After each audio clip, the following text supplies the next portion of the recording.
नमस्कार शेतकरी मित्रांनो, मी सुधाकर राठोड. शेतकरी बाजार यूट्यूब चॅनलवरती सर्व शेतकऱ्याचा पुन्हा एकदा स्वागत आहे. शेतकरी मित्रांनो, आपण या व्हिडिओमध्ये कांदा उत्पादक शेतकऱ्यासाठी एक महत्त्वाची आणि आनंदाची बातमी समोर घेऊन आलेला आहे. आता ही जी काही माहिती समोर आलेली आहे ती साऊथ भारताकडून आलेली आहे, जी नवीन कांद्याच्या उत्पादनाबाबत आहे. आणि पुढच्या महिन्यामध्ये ऑगस्ट महिन्यामध्ये नेमके बाजारभाव कसे असतील कांद्याला, आणि सध्या जी कांद्याची पेरणी क्षेत्र आहे ती नेमकं किती आहे, कांद्याची लागवड क्षेत्र किती आहे, या सर्व गोष्टीचा आढावा आपण या व्हिडिओमध्ये थोडक्यात सांगणार आहे. व्हिडिओ पूर्ण बघा, व्हिडिओला अजिबात स्किप करू नका. व्हिडिओ तुम्हाला महत्त्वाचा असेल वाटला तर नक्कीच तुम्ही चॅनलला सबस्क्राईब करा आणि कमेंट मात्र नक्की करा. शेतकरी मित्रांनो, आज दिनांक 29 जुलै 2026, आज सोलापूर कृषी उत्पन्न बाजार समितीमध्ये जवळजवळ 140 गाड्यांची आवक आहे. आवक ही मागील काही दिवसापासून स्थिरावलेली आहे. म्हणजे आवक वाढत नाहीये ना कमी होत नाहीये. जे आवक वाढण्याचं आणि स्थिर होण्याचं जे कारण आहे ते सध्या भरपूर शेतकरी वेट अँड वॉचच्या भूमिकेत आहे. विशेष म्हणजे सर्व माध्यमातून, सर्व मीडियातून एकच बातमी समोर येत आहे. जे विशेष तज्ज्ञ आहेत ते सांगत आहे की बाबा पुढे चालून कांदा मध्ये टंचाई राहणार आहे. त्यामुळे भरपूर शेतकरी व्यापारी वर्ग जो आहे तो कांदा होल्ड केलेला आहे. त्यामुळे हळूहळू काही शेतकरी टप्प्याटप्प्याने कांदा विक्री करत आहे. ही चांगली बाब आहे, कारण की सध्या जे टप्प्याटप्प्याने कांदा विक्री करणे हेच योग्य आहे.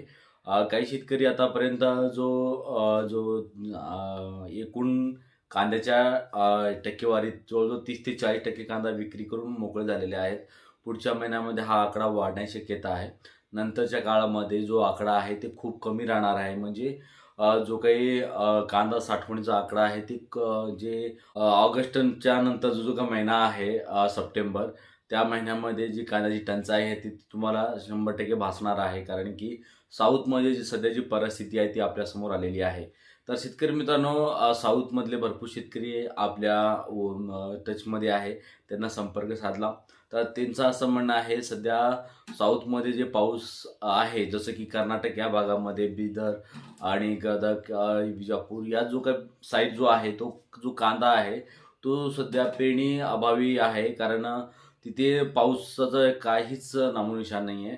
जे नदीकाठचे जे काही शेतकरी आहेत त्यांनी आज थोडंफार कांदा केलेला आहे. म्हणजे एकूण टक्केवारीचं फक्त 20 ते 30% शेतकऱ्यांनी कांदा केलेला आहे. त्यामध्ये त्या पावसामुळं तेही पीक खराब होत चाललेलं आहेत. कारण की उष्णतामुळे तेही पीक आतापर्यंत जे काही जे उत्पादन आहे त्यामध्ये भरपूर मोठी घट येणार आहे. शक्यतो यावर्षी जे काही नवीन कांदा जे काही खेप आहे ते उशिरानं होणार आहे. आणि आताच्या काळामध्ये म्हणजे आता भरपूर शेतकऱ्यांनी म्हणजे आतापर्यंत जे काही साऊथमध्ये जे शेतकरी आहेत ते अगोदर लागवड करत होते, पण यावर्षी स्थिती थोडी वेगळी आहे. यावर्षी जे साऊथमध्ये आणि आपल्या महाराष्ट्रामध्ये शेतकरी मिळूनच कांद्याची पेरणी केलेली आहे. त्यामुळे ती थोडीशी गर्दी नंतरच्या काळामध्ये राहू शकते. कधीच्या म्हणजे डिसेंबर, जानेवारी या पिरियडमध्ये जो कांद्याचा आवक आहे थोडेफार वाढू शकतात. परंतु सध्या जे काही पाऊस आहे, पावसामुळं तशी परिस्थिती दिसून येत नाही आहे. म्हणजे पेरणी केलेलं जे काही क्षेत्र आहे ते मोठ्या प्रमाणात आहे. लागवड केलेलं क्षेत्र म्हणजे रोपे लावून जे काही कांदा लागवड केलेलं आहे ते क्षेत्र खूप कमी आहे. त्यामुळे जे उत्पादनामध्ये ते घट होऊ शकतो. आणि सध्या जे काही पावसाने जे पाठ फिरवलेली आहे, सोलापूर असू द्या, जसे की साऊथच्या भागामध्ये, तसं ते सगळीकडे प्रॉब्लेम आहे. पेरणी करून जवळजवळ 15 दिवस झालेले आहेत काही शेतकऱ्यांचा, परंतु शेतामध्ये एक थेंब मात्र पाऊस अजून पडलेला नाही आहे. ही स्थितीच मोठ्या प्रमाणात आहे. त्यामुळे निश्चितच नंतरच्या काळामध्ये म्हणजे सप्टेंबर, ऑक्टोबर, नोव्हेंबर या 3 महिन्यामध्ये जी कांद्याची टंचाई आहे ती असंच राहणार आहे. आणि आपण सोशल मीडियाच्या माध्यमातून काही विशेष तज्ञातून आपण ऐकत आलं की बाबा की पुढे चालून कांद्याची जी काही टंचाई आहे ती वाढणार आहे. त्यामुळे सर्व शेतकरी आता काय केलेत, भरपूर शेतकरी असे आहेत की बाबा अशा काही गोष्टींना लक्ष देऊन ते कांदा होल्ड करण्याच्या भूमिकेत आहेत. म्हणजे ते कांदा जे आहे ते होल्ड करत आहेत, म्हणजे थांबवत आहेत. ते टप्प्याटप्प्याने विक्री करत नाही आहेत. अगर तुम्हाला आपल्या कांद्याला योग्य भाव वगैरे भेटवायचा असेल, मिळवायचा असेल, तर तुम्हाला टप्प्याटप्प्याने कांदा विक्री करणे गरजेचं आहे. कारण की तुम्ही आताच्या घडीला अगर मोठ्या प्रमाणात कांदा शॉर्टेज केला, नंतर जो नाफेडचा कांदा मोठ्या प्रमाणात नंतर मार्केटमध्ये उतरवला तर बाजारभाव कमी होण्याची शक्यता आहे. त्यामुळे जे लिमिटेड जी टंचाई आहे ती आपण कंटिन्यू ठेवायची आहे. तुम्ही अति जास्त अगर म्हणजे टंचाई केली तर निश्चितच सरकार त्यावरती लगेचच निर्णय घेऊ शकतो.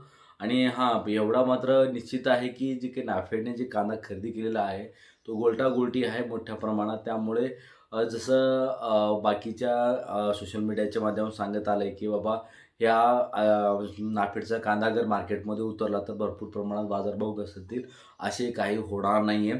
तर कारण की आत्ताच्या घडीत आता समजा आता बाजारभाव ते आता या पुढच्या महिन्यामध्ये अगर समजा नाफेडनी कांदा बाजारात उतरवला तरी काही फरक पडणार नाही.